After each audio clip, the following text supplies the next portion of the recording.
I did. I said what I said. They did what they did. To me, it was a setup in 2017. School district called in WASB, which is a hierarchy for most of the school, the Wisconsin area school districts, and they came in. They sent an attorney in to look at the allegations, and the attorney said to us very clearly that based off of what was said and what's reported to be said in the documents of this post that, Alvin, who is a pastor, who just happened to be a board member, stated that he believes that prayer is the number one reason. I want to make it clear. I said prayer is the number one reason once it was taken out of school that things went south.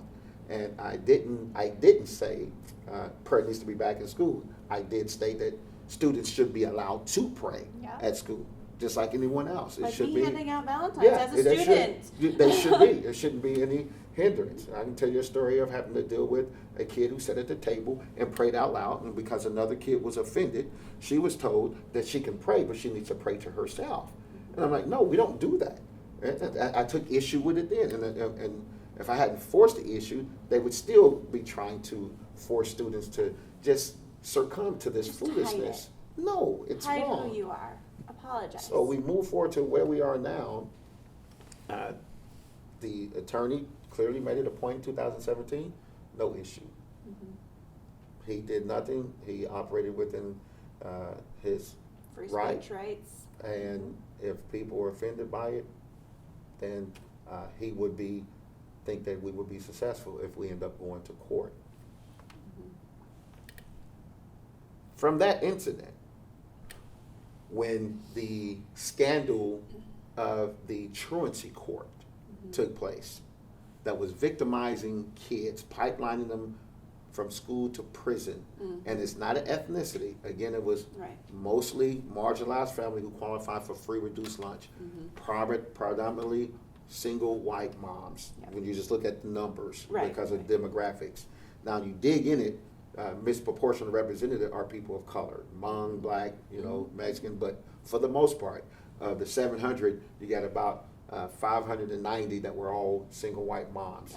And these families... The statistics aren't lining up with what's being reported. Of course not. These families continue to come to the school district to advocate.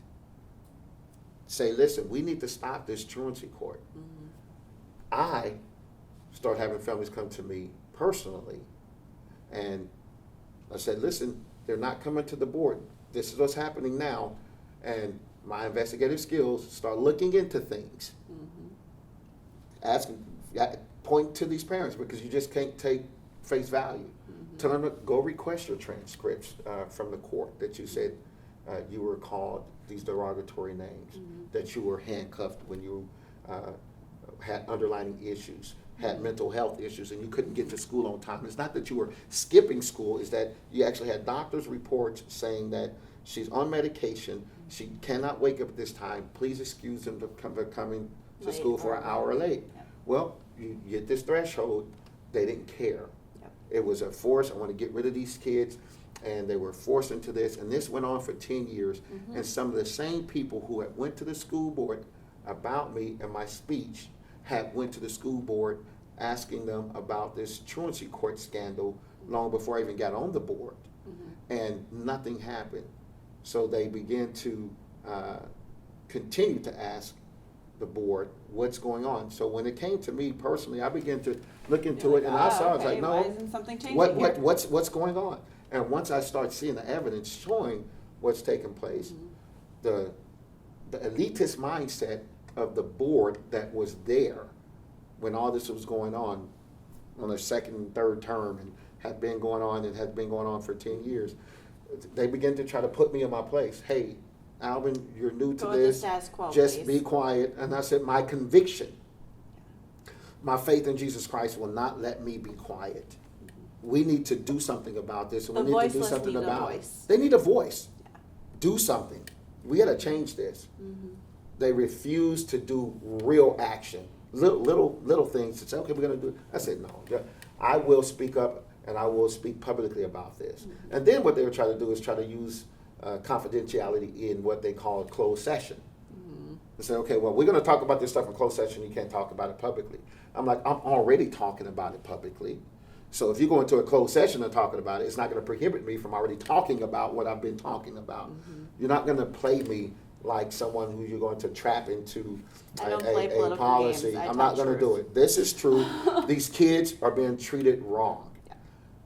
And I worked with at-risk kids, and I completely get it. yes, there's so many They're underlying issues. categorized and labeled, and what are the issues? Okay, their family comes from a drug background, or So sorry about that. I thought I turned it off. it's fine. It's real. It's Yes, life. it's real.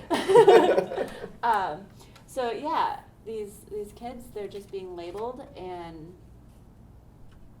nothing is being done to actually look at what is happening in their home life, in their background, to keep them from actually getting to school and Yes. succeeding.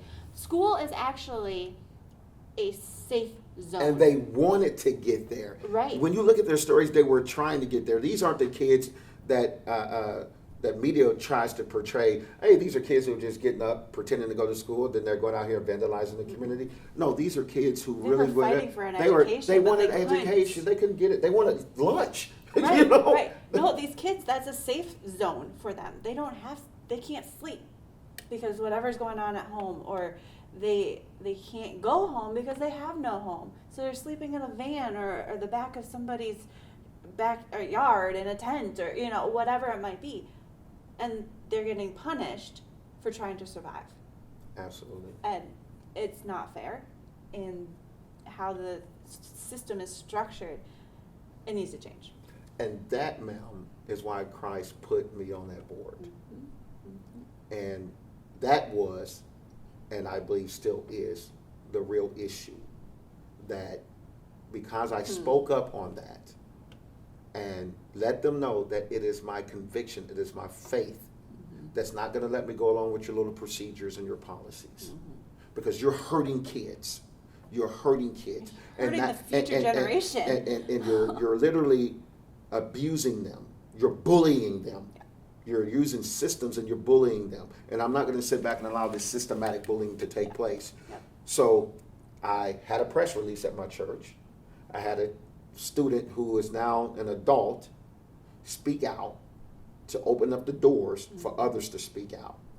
And that began the trend of people speaking out, saying this is going on. Now, one of the same ladies who wrote a letter about my speech in 2017, she came to that press release and she solicited my help. Now, my flesh, if I wasn't operating in the will of God, would have been like, no, I remember you wrote that letter and you came to the school board and you told me, Pastor Dupree don't need to be on the school board. And the Lord showed me, no, the love of God is what matters here. It's not about her pointing a finger.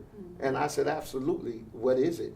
And she told me the story of her grandniece who had been through truancy court, who had been locked up in shelter care, who had been handcuffed, who had been so abused, and for over 5 years, the school district ignored what was going on. And I said, we're going to do this. And here it is, what God did. He allowed folks who are on two total different ends of belief system to come together to begin to fight for what's right for our children.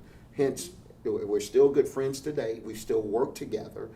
We still have difference in opinion. She does not, and she's adamantly against even what I said this time. And I'm like, it's okay, But that's the beauty of that's America. That's the beauty of America. You can disagree with me, but I have the freedom to do just like anyone else. When you fast forward to this year's speech, and the reality behind that was this time, we're going to make sure that we record it because we didn't record it last time. This time, we're going to go out and hire an attorney instead of going through the normal processes to get Reach someone outside. to. Oh, is this your round two? Yeah. Round two. It's time to fight. We're not. We turned the cheek once, and now Exactly. God says, now take it on.